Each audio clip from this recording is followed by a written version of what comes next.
Olá, semana movimentada no Brasil. Decreto presidencial autorizando a posse de armas de fogo. Ceará em crise. São 18 dias e o Ceará não tem paz.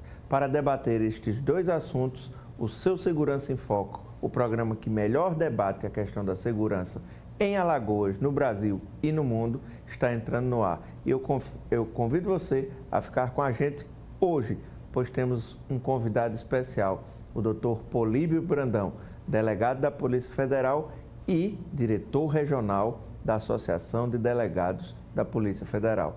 Ao meu lado e ao lado do Dr. Políbio, os já conhecidos, os nossos colegas, convidados ilustres, Dr. Geraldo de Magela e Dr. Flávio Saraiva. Segurança em Foco está começando agora.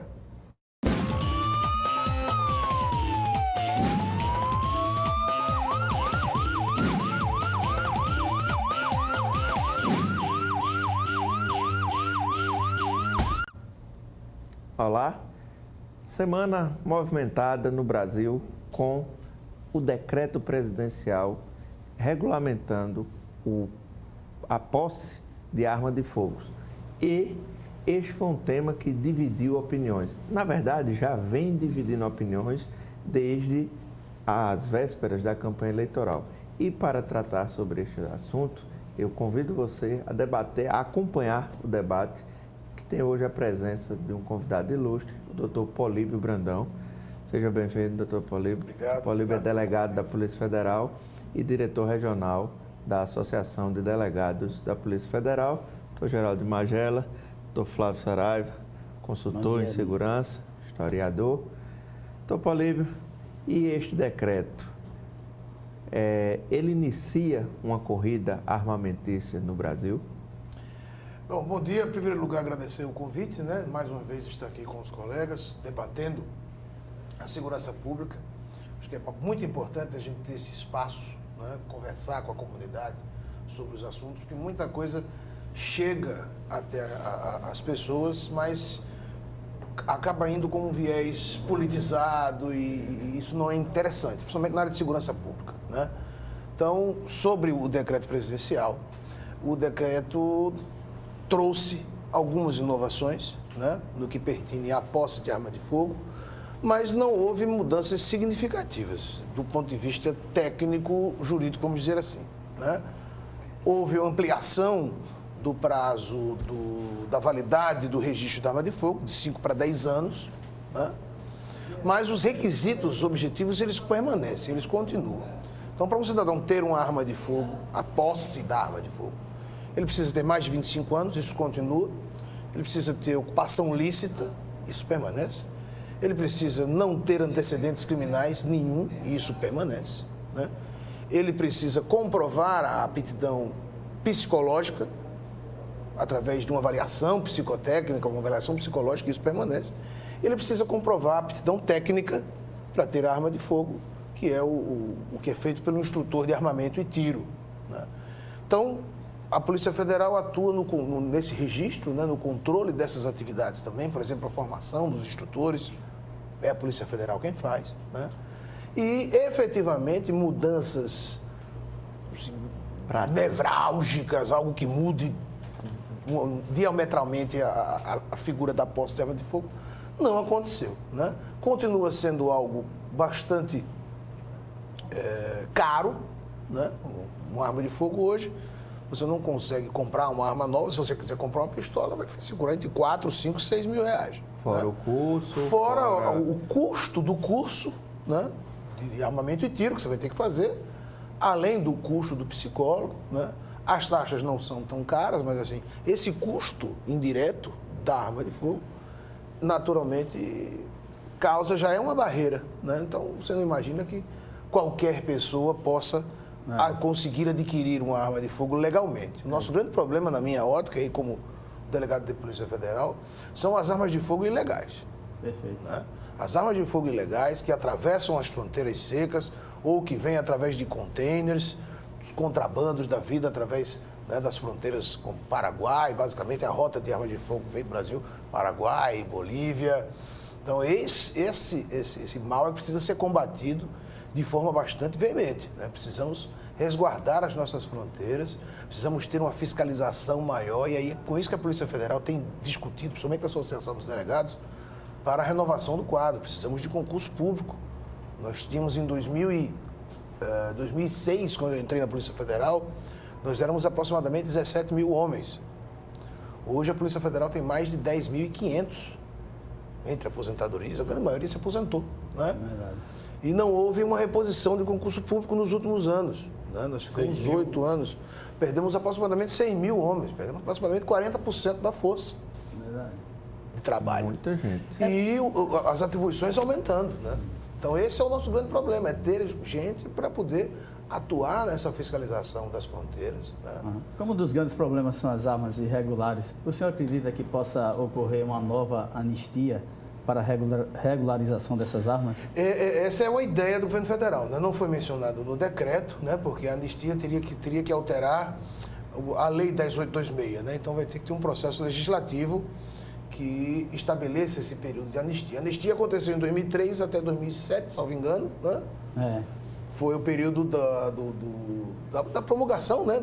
Da sanção do Estatuto do Desarmamento, em 2003, que se estabeleceu o período da anistia para que as pessoas que tivessem armas de fogo, sem registro, que não estivessem vinculadas a qualquer evento criminoso, né? Poderiam ir na Polícia Federal registrá-las. O objetivo era exatamente esse, é ter noção da quantidade de armamentos e onde estão essas armas, né? Então, eu não imagino que um traficante de uma grota vá na Polícia Federal querer registrar suas armas. Verdade. Né? Porque senão ele fica, né? Não, ele não vai. Então, eu parto da premissa, e é esta a premissa básica, né, que a gente analisa, que quem está indo lá é o cidadão de bem. Cidadão de bem. É o cidadão que não tem antecedentes criminais, que não tem mandado de prisão em seu desfavor, que está indo lá e diz, olha, eu vim aqui registrar a minha arma, ou as minhas armas, né? Aqui em Alagoas a gente tem eu digo isso com muita, assim, tranquilidade, porque sou alagoano e já trabalhei fora do estado. Nós temos uma cultura armamentista aqui, né? Acho que o professor Geraldo, provavelmente como historiador, vai ter muito mais subsídio para discutir essa nossa ideia, mas nós somos apaixonados por arma de fogo aqui em Alagoas, né? Nós temos, né? Você vai no interior, há uma cultura. Você vai no interior, você, né? Na casa do meu avô tinha uma espingarda todo mundo atrás do guarda-roupa. Exatamente, não, tinha uma espingarda, e a gente tinha um riflezinho, um papo amarelo, né? 22, que era né? A arma da moda, né? De quem morava na zona rural. Até hoje você vai no interior, a gente vai fazer algumas audiências, algumas oitivas, o pessoal que mora na zona rural, né? Dizendo, doutor, veja só, eu moro aqui, no meio do nada, a cidade fica a 30 quilômetros de distância e eu estou precisando comprar uma arma, como é que eu faço? Eu sou caseiro aqui. Você tem como comprovar sua subsistência?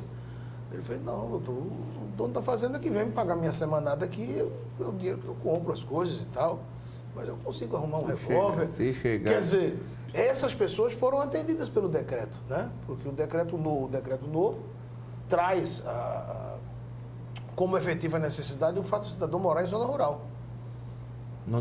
Anteriormente não. Anteriormente ele tinha que comprovar a efetiva necessidade e isso ficava na interpretação de cada colega, né? Naturalmente, alguns colegas entendiam isso como uma situação de vulnerabilidade, mas outros não. Não, poxa, só o carro foi. Mas veja só, quem não conhece, né, do riscado, quem nunca foi numa zona rural do interior, não sabe o que é zona rural. Né? As longas distâncias, então, a dificuldade de acesso, você tem dificuldade de povoados comunicação, distantes, você não tem. Que não pega nem celular. Não pega celular, você não tem um batalhão da polícia próximo, você está ali isolado e você precisa ter o direito de defender sua propriedade. Né? E já há uma novidade legal nesse tocante da situação rural, né?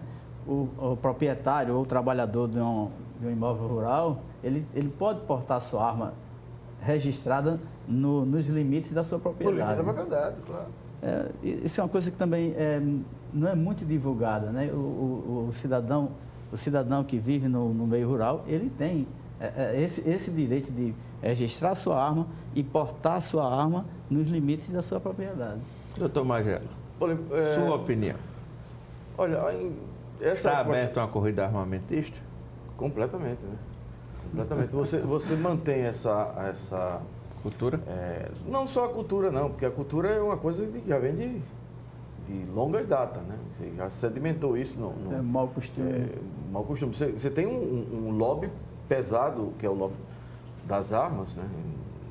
Sobretudo das armas curtas, que é que o Brasil produz e que é, em larga escala, consumida aqui no Brasil, né?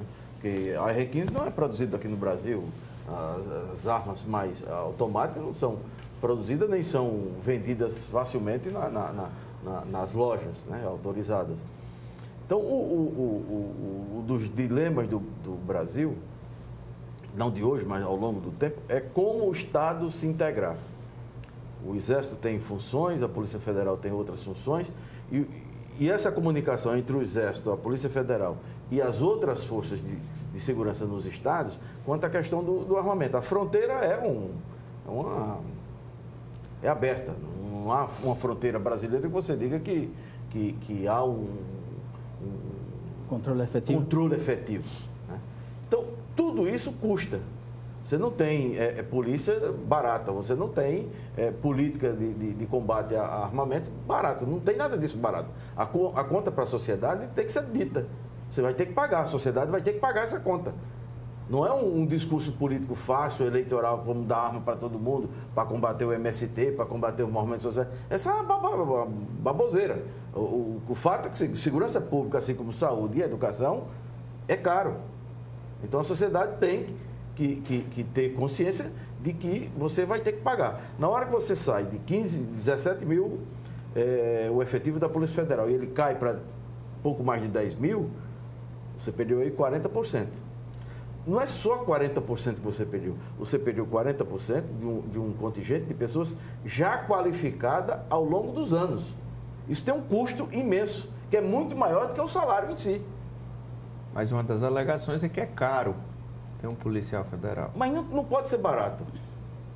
Não pode ser barato. Você não pode ter polícia barata. Em lugar nenhum do mundo que você tem controle da situação, pode ser pagar, como o policial em Alagoas ganha inicialmente R$ 1.300, R$ 1.400. Aí tem um monte de penduricado para chegar a 3 mil. E você vai exigir desse policial, desse soldado, um padrão que o Estado não oferece. Nem de capacitação, nem de qualificação, nem de reciclagem, de nada. Então a segurança é isso aí. Então você tem um monte de bravata dos gestores o tempo inteiro fazendo política eleitoral ou marketing após a eleição com as polícias e com a segurança pública.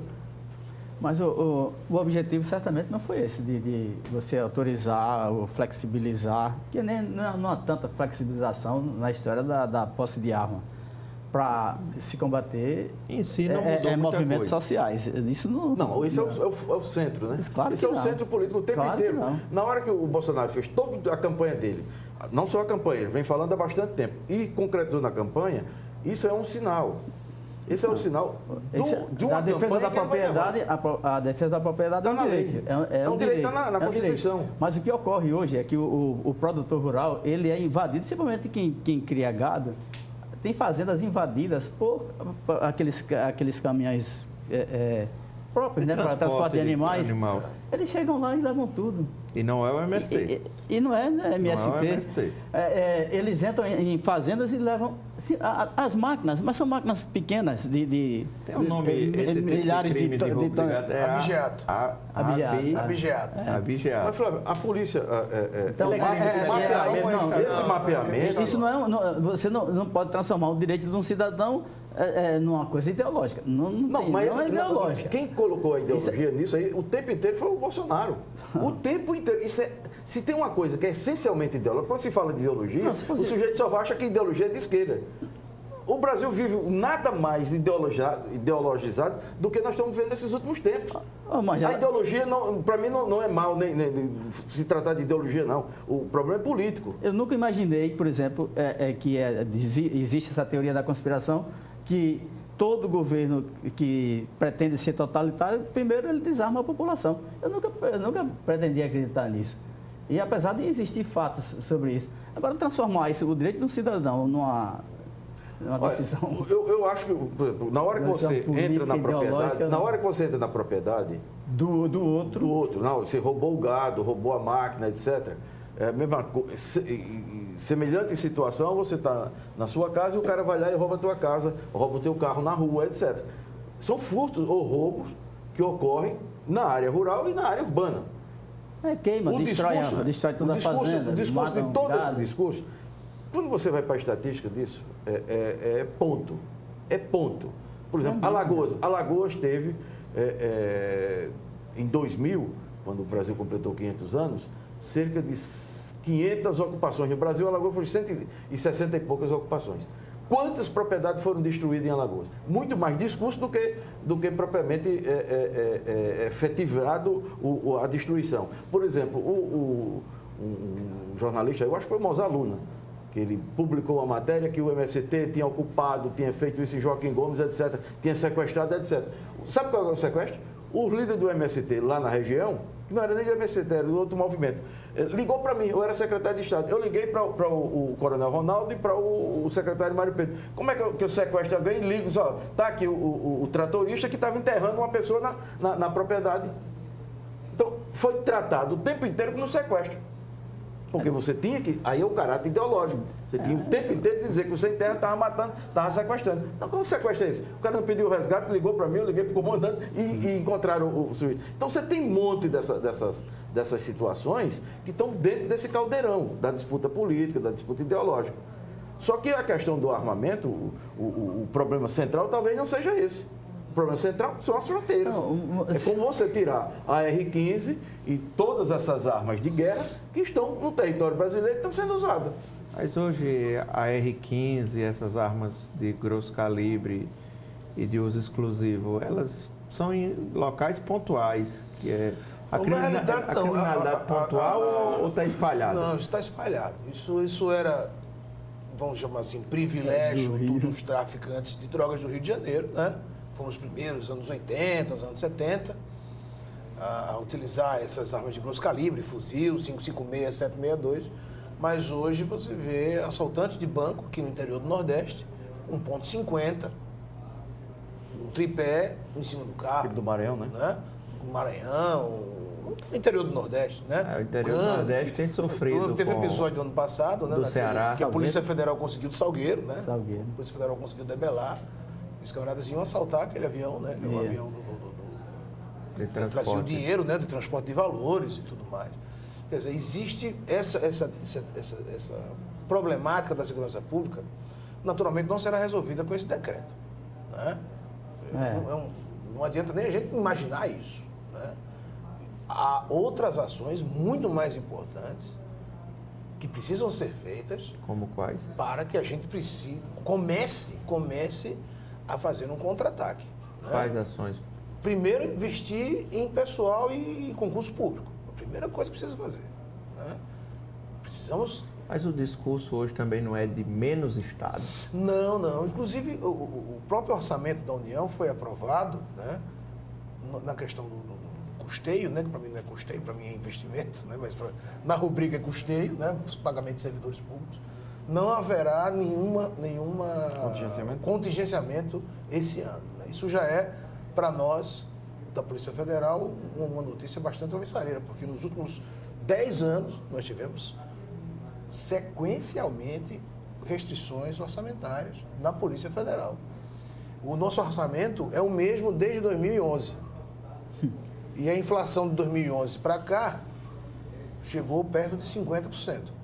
Ou seja, o orçamento da Polícia Federal hoje teria que ser pelo menos 50% maior para fazer o que a gente fez em 2011. Né? Então, com menos gente. E com menos gente, cada ano, perdendo mais pessoas. Essa reforma da Previdência é algo que vai também, alguns colegas já estão esperando, olha, passa. Quando chegar para entrar na Comissão de Constituição e Justiça na Câmara, eu dou entrada na minha aposentadoria. Porque existe o receio dos colegas, né, de terem essa ideia. Ir para um fator de transição, né? Um fator de transição, ou serem tratados como um servidor público normal, e que não é. Não. O policial Não pode ser professor, policial, não são servidores públicos que têm a mesma tranquilidade, a mesma rotina de trabalho. Tem um ou outro colega que fique num gabinete, tranquilo, no ar-condicionado, trabalhando e tal. Você não tem como, né? Aí você imagina na discussão ano passado, na reforma do presidente Temer, pensava-se para o policial trabalhar até 65 anos. disse, meu Deus do céu, como é que eu vou para o Arco de Fogo agora, para Raposa Serra do Sol, com 62 anos, bico de papagaio, pressão alta, né? E vou ter que passar 2 meses na Raposa Serra do Sol, lá em cima, né? Não tem como, né? A gente precisa entender que polícia, eu digo isso, né, no jargão mais comum, o doutor Flávio deve saber muito bem, porque foi também colega policial, delegado, polícia tem prazo de validade. Tem. Né? Tem. Polícia tem prazo de validade. E a gente precisa entender isso e explicar para as pessoas, olha, não tenho como pegar um efetivo já envelhecido e colocá-lo em certos combates. Então, os colegas que já vão conseguindo o tempo, que poderiam até ficar mais tempo, né? Em outra com área. a sua expertise, na outra área. Não, ele vai sair agora da parte de investigação, ele vai trabalhar na parte de inteligência. Porque tem a expertise, um colega que já trabalhou 10, 15, 20 anos, né?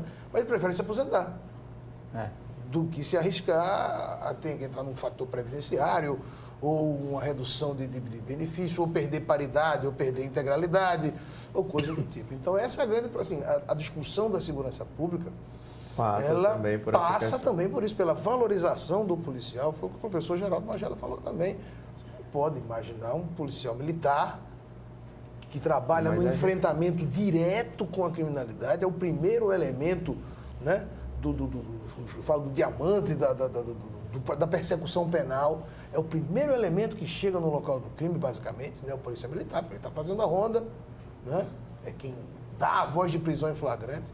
Você pagar R$1.500, R$2.000 a um cidadão desse. Então, nem também pode autorizar o ingresso de policiais com 40 anos, como a gente teve uma lei estadual aqui, que um deputado apresentou autorizando o ingresso. Porque isso começa numa discussão, como a segurança pública ela não é tratada como uma área estratégica do Estado, era 30, subiu para 40. Aí você fica com esse tipo de remendo, de proselitismo político, de gancho, porque a gente está discutindo gambiarra. aqui a idade dos policiais.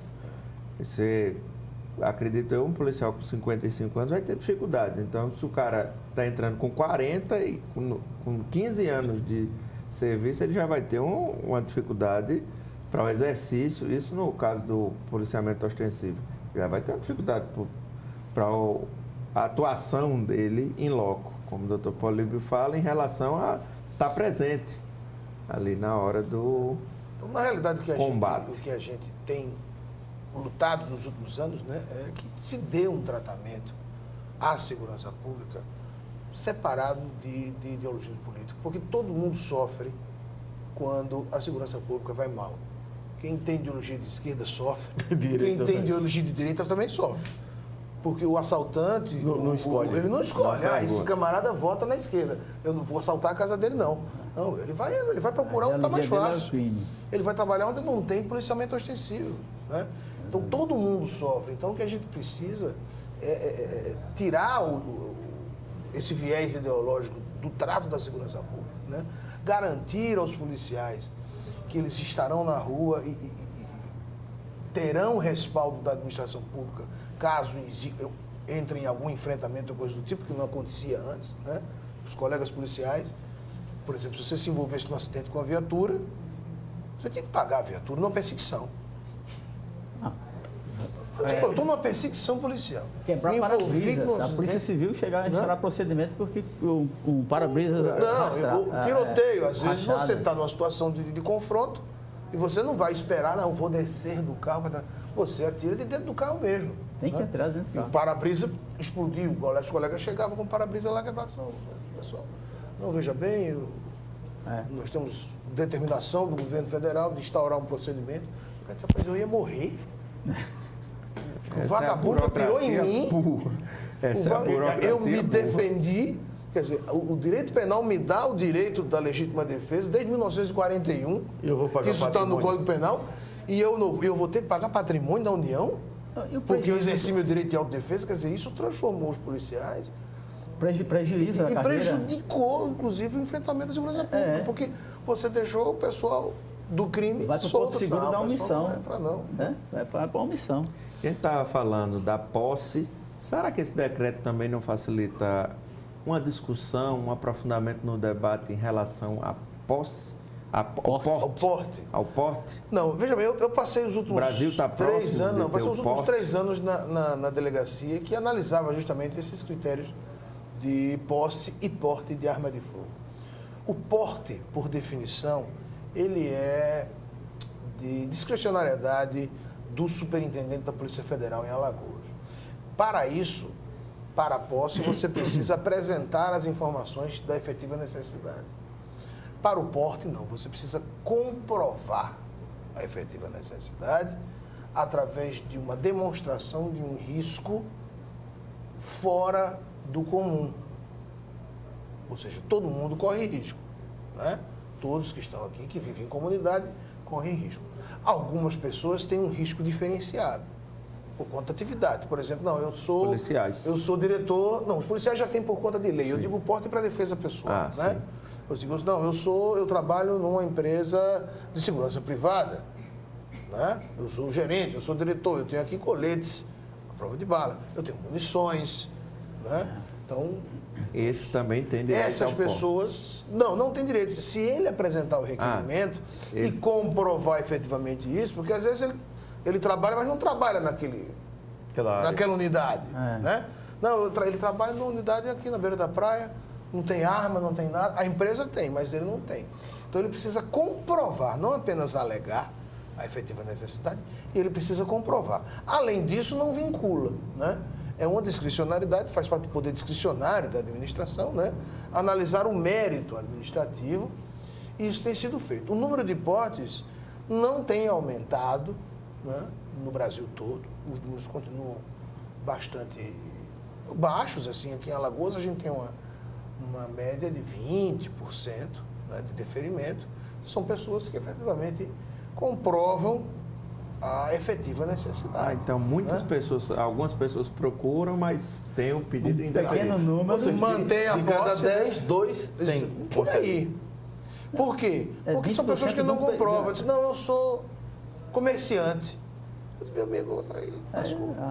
E se o superintendente conceder o seu porte, todos os comerciantes de Maceió, sejam eles donos de grandes armazéns, de supermercados, ou Imagina o centro de Maceió. Imagina o centro. Shopping. Né? Shopping, né? Periferia, Ponta Verde, todo mundo. Não, é só fulano conseguiu porque ele é comerciante. Não é apenas isso, né? Você tem que comprovar a efetiva necessidade. Pessoas que foram ameaçadas, né? Recentemente tivemos agora umas ameaças que foram inclusive vinculadas na televisão contra uma advogada, né? No exercício da função, né? A advogada e outros advogados, né, que trabalham. O fato de ser advogado também não dá direito ao porte, né? Mas, ora, um advogado que, no exercício da função, no exercício da sua atividade, foi ameaçado. Muitas vezes isso acontece, né? O advogado criminalista, principalmente, né? O advogado criminalista está ali, de repente ele se desentende com o cliente, né? E isso acontece, efetivamente. Eu tenho um amigo dos advogados, e ele disse, rapaz, eu subestabeleci um processo ali, negócio complicado. O cliente me mandando o WhatsApp do presídio. Eu estou em casa com minha senhora e recebo um WhatsApp. Doutor, e o meu processo, como é que está? Eu digo, quem é? Aí eu olhei a foto, tá o cara na cela, fazendo uma selfie. E manda, seria cômico se não fosse trágico, né? O cara tá mandando um WhatsApp de dentro do presídio para o advogado disse, meu amigo, por favor, não entre em contato comigo por esse e-mail, não. Você sabe? Você precisar, eu estou aí no presídio e tal. Nós temos os nossos meios legais de conversar. Ele, não, porque eu fiquei preocupado, porque eu vi uma conversa. Não tá andando. Os processos não estão andando. Eu disse, meu amigo, por favor, não entre em contato comigo. Bloqueou o cara e depois ficou até, porque pediu, olha, eu vou subestabelecer, não quero conversar com esse camarada. Já pensou se tem uma investigação em curso e o advogado acaba, né, sofrendo alguma reprimenda por parte da justiça, porque não, mano, o senhor está conversando com o seu cliente pelo WhatsApp. Está lá o diálogo. Está lá a conversa. Não, o seu processo está bem, manda uma foto, manda uma selfie sua. Tomando uma cerveja. Quer dizer, né, qual é a sua missão como advogado jurídico também? É a garantia da ordem jurídica, né? Obviamente, defender o seu cliente e atuar na defesa do seu cliente, patrocinando a causa. Mas dentro daquela Mas dentro daquela moldura, né, que o Estado colocou ali. Não dá para ficar batendo papo com o WhatsApp com o preso, né? Mas na questão ideológica, como o Magela coloca, há uma defesa da liberação do porte. Não, sim, mas veja só, isso efetivamente não vai acontecer, né? Porque o porte de arma, ele está estabelecido na Lei 10.826, teria que haver uma alteração legislativa, né? Com uma discussão no Congresso Nacional e tudo que antecede essa discussão, né? Audiências públicas e tudo mais. O porte de arma, eu acho que todas as pessoas, pelo menos das carreiras públicas, já foram atendidas pela legislação. Promotores, né? Não, procuradores, o promotor tem porte de arma juízes, por conta da lei específica dele, né? Magistrados também pela LOMAN. Procuradores. E agora, Fiscais, todos os que estão, né? fiscais. Auditores fiscais, de tributos e tal. O que a gente precisa é organizar essa estrutura, né? Organizar essa estrutura, porque não é justo também que um auditor fiscal de tributo que está ali na divisa, né, com Alagoas e Pernambuco ali, fazendo fiscalização, né, uma região complicada, Sim. não tenha uma arma de fogo, caso aconteça. A gente teve uns episódios aqui do carregamento de cigarro que foi apreendido, né, através de uma atuação da equipe de inteligência da Cefaz aqui de Alagoas, né? E aí o pessoal entrou em contato conosco, com um trabalho conjunto, isso tem um tempo isso. A Polícia Militar não estava próxima, né? Eram 2 colegas nossos e 2 colegas da Cefaz. O pessoal fez a abordagem no caminhão, o motorista do caminhão desligou o caminhão e entrou no meio do mato. Disse, não, nosso objetivo é a carga, né? Só que uma carga valiosíssima de cigarro, uma carreta enorme de cigarro. E aí os colegas todos ficaram com receio. Disse, bicho, pelo amor de Deus, a gente vai ficar aqui, nós 4, 1,5 milhão de cigarro aqui. E sozinho nós 4, aí começou a ligar, aí aciona a PRF. Então a gente precisa ter esse controle, né, da atividade de fiscalização e, inclusive, apresentar para os colegas que trabalham nessa área, né, que façam treinamento e que recebam as suas armas de fogo. Não basta a arma. Porque você precisa ter treinamento. Né? Se você entregar uma arma para alguém que nunca treinou, está perdido. Né, você tem que ter treinamento e tudo isso tem que ser financiado pela administração pública e isso custa dinheiro, né? Sim. Sem nada de graça. Em cima disso, eu coloco uma questão que os movimentos de direitos humanos apontam que o maior número de armas de fogo também vai trazer um aumento no número de mortes, da letalidade. A sua opinião?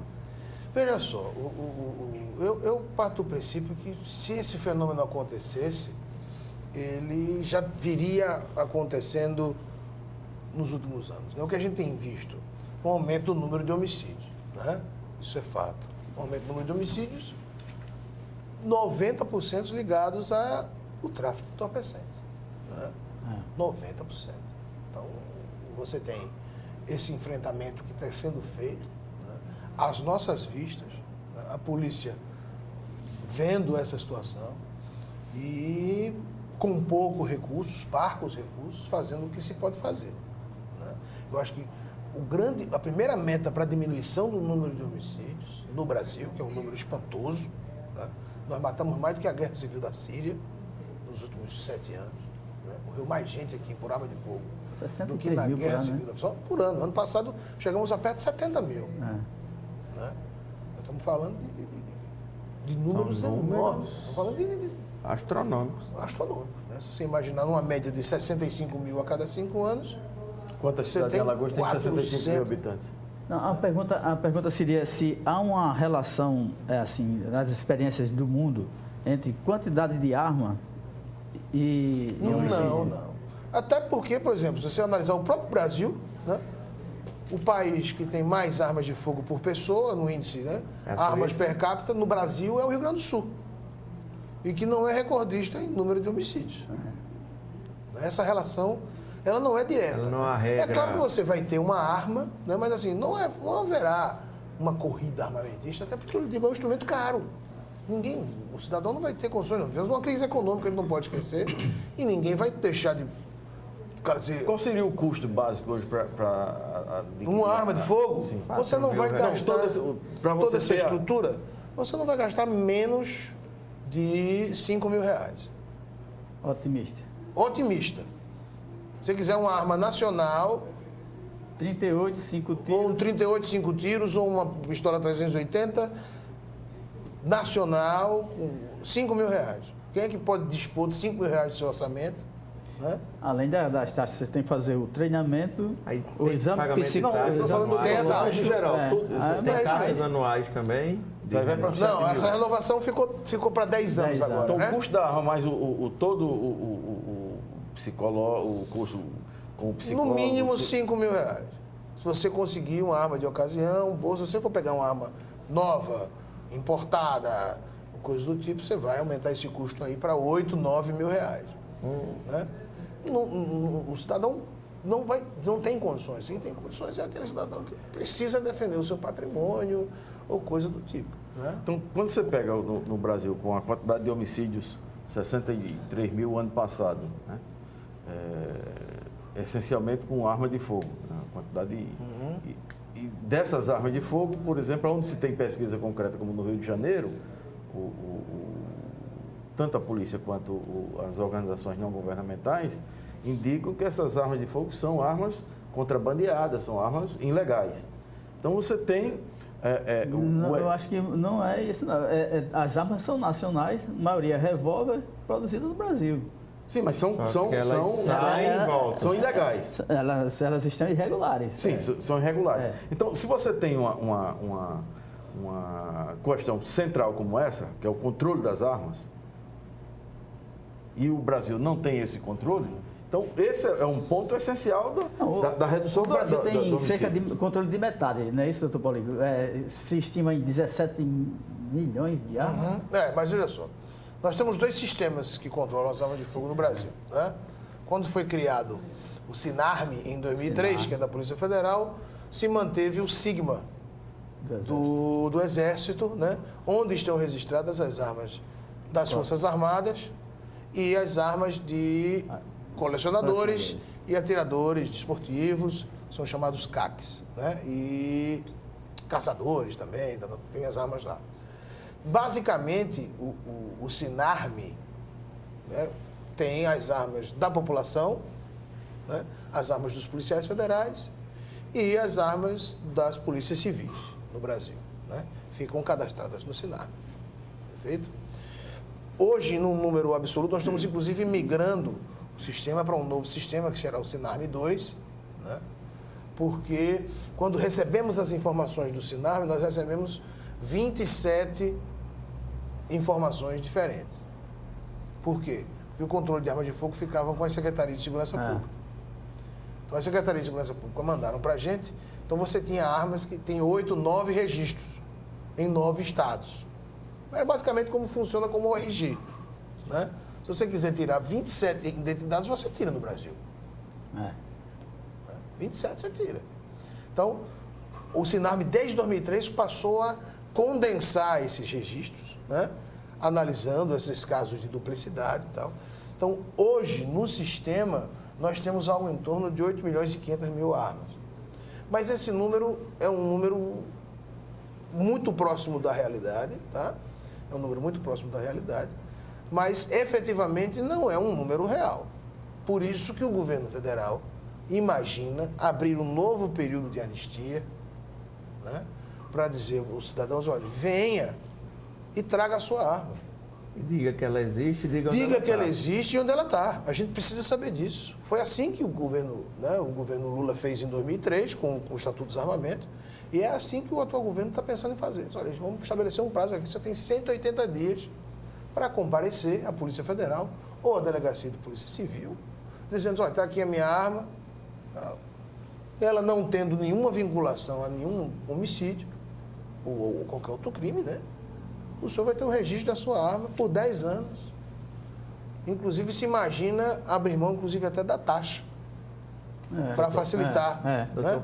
Porque são pessoas que vão, naturalmente, são pessoas que não têm, né, um nível intelectual ou uma condição financeira tão grande. Então, o governo imagina até abrir mão da taxa para fazer o registro dessas armas que atualmente estão ilegais. É uma grande medida. Doutor Paulo Brandão, 2 perguntas chegaram aqui de telespectadores. Uma relacionada à questão das polícias. A Polícia Civil também tem o direito, tanto a Polícia Civil quanto a Polícia Militar também tem o direito a chegou o controle, né? Chegou a ser ventilado nessa semana, inclusive interesses de setores do governo, que a própria Polícia Militar e a Polícia Civil têm o direito de conceder a posse de arma. Como o senhor analisa isso? Essa questão, para nós, quer dizer, a Polícia Federal passou a ter essa atribuição a partir de 2003, né? Com a criação do SINAR. Porque os portes, inclusive, eram estaduais, né? A gente tem algumas pessoas que chegam lá e dizem, era uma folha de papel, né? O doutor Flávio deve lembrar disso, o doutor Geraldo também, né? Era uma folha de papel, uma foto 3x4 do camarada, né? Depois virou uma carteirinha. Foi. Mas teve um cidadão que foi lá e disse, olha, doutor, o meu porte em 74, tem um porte, o governo do Estado, o secretário de Segurança Pública, era uma atribuição dos estados, né? Entendeu-se, na época, né, nos começos do ano 2000, que centralizar isso na Polícia Federal traria uma segurança jurídica melhor e um melhor controle, porque você teria um sistema único no Brasil, né? Mais ou menos o que querem fazer com as identidades agora, né? Criar uma identidade única nacional, que ficaria também com a Polícia Federal. Quero ver como é que a gente vai fazer isso com 10.500 nomes. Só chega atribuição, né? E concurso que é bom para repor as aposentadorias não chega. E uma outra pergunta que chegou aqui é a seguinte situação, também enviada por um telespectador, a gente agradece. Uma pessoa com posse de arma pode utilizar a arma de outra pessoa que também tem a posse? Não.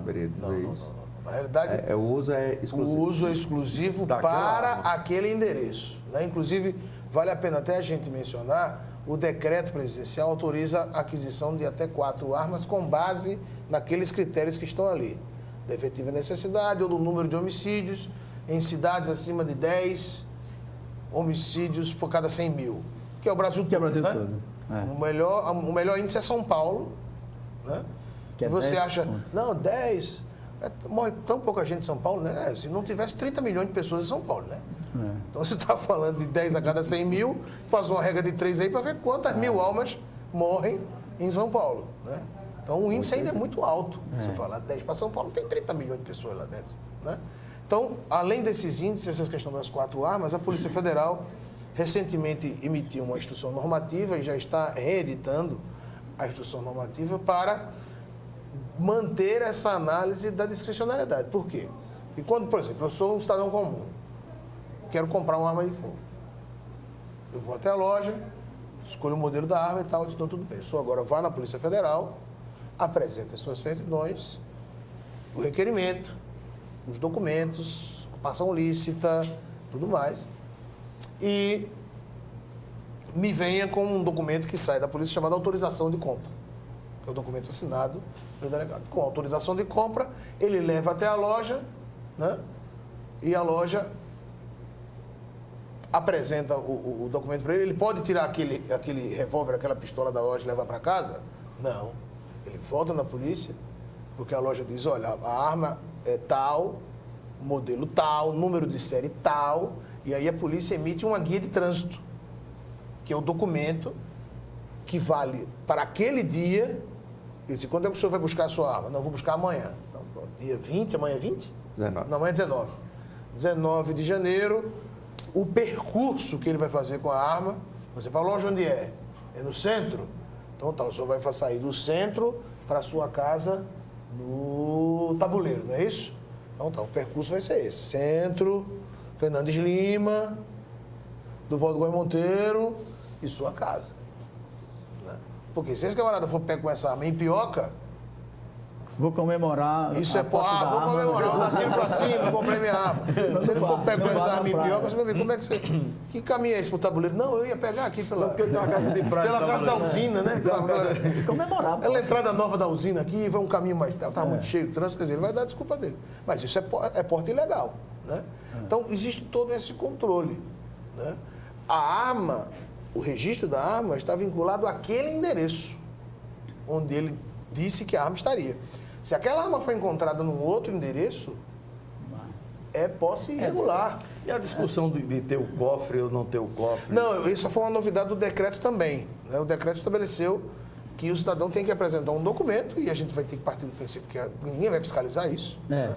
Mas eu não vou fiscalizar se na casa do camarada tem um cofre. Mas ele vai fazer uma declaração sobre pena de falsidade ideológica, né? De crime de falsidade ideológica.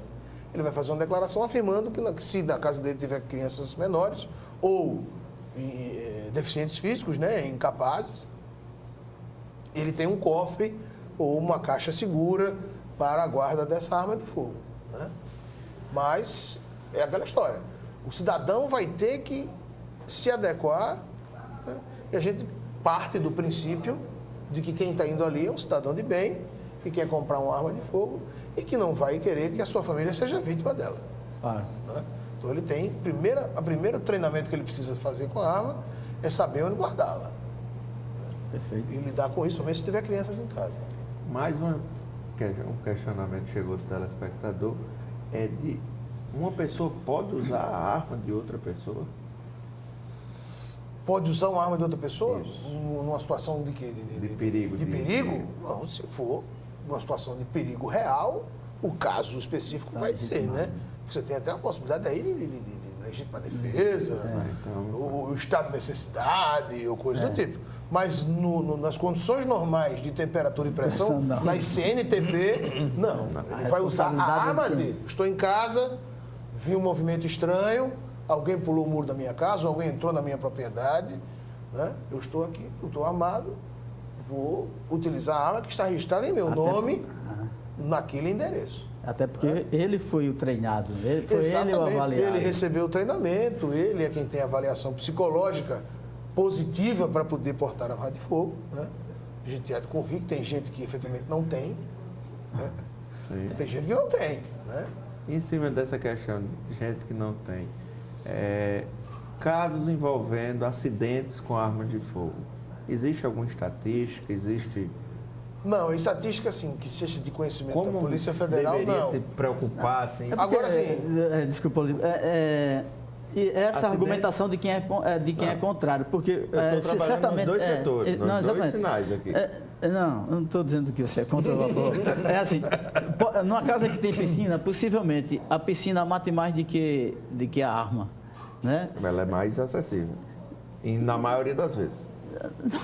Na maioria das vezes. A piscina. A piscina, sim. A piscina Então, ela vai matar a mais. questão da acessibilidade, e se você for comparar, esses registros são mínimos. Que a gente orienta, inclusive na própria aquisição da arma de fogo, o instrutor, a formação dos instrutores de armamento e tiro para essa finalidade, ou seja, para darem o atesto que o cidadão tem capacidade, é feita pela Polícia Federal. Ano passado nós acabamos de credenciar 16, salvo engano, 16 instrutores de armamento e tiro no estado de Alagoas. Só esses que estão no site da Polícia Federal, estes cidadãos que desempenham um ônus público, inclusive, né, de aferição dessa capacidade, esses cidadãos estão treinados para aferir a capacidade técnica do cidadão. E eu disse isso quando eles foram receber os certificados, né? Eu disse, olha, a atribuição de vocês não é apenas verificar se o camarada sabe fazer alça de mira ou massa de mira, o tiro a curta distância, o tiro resguardado, o tiro deitado, o tiro... Não é isso, né? Vocês têm que ensinar o cidadão a lidar com a arma de fogo, inclusive protocolos de segurança da arma de fogo quando você não tiver com ela. É um grande encargo. Né? Porque é uma grande responsabilidade. Imagina uma casa com crianças, eu como policial, tenho filha pequena, imagina a minha responsabilidade em casa de ter armas de fogo como eu tenho, né? Mais de uma, e a minha filha em casa. Quer dizer, eu tenho que ter uma noção, uma responsabilidade muito grande. Quando eu chego em casa, a primeira coisa que eu faço, eu desmunicio a minha pistola. Quer dizer, eu crio um efeito dificultante, né? Outra coisa, eu tenho um cofre em casa. Mesmo policial, eu tenho um cofre em casa, porque eu tenho mais de uma arma, né?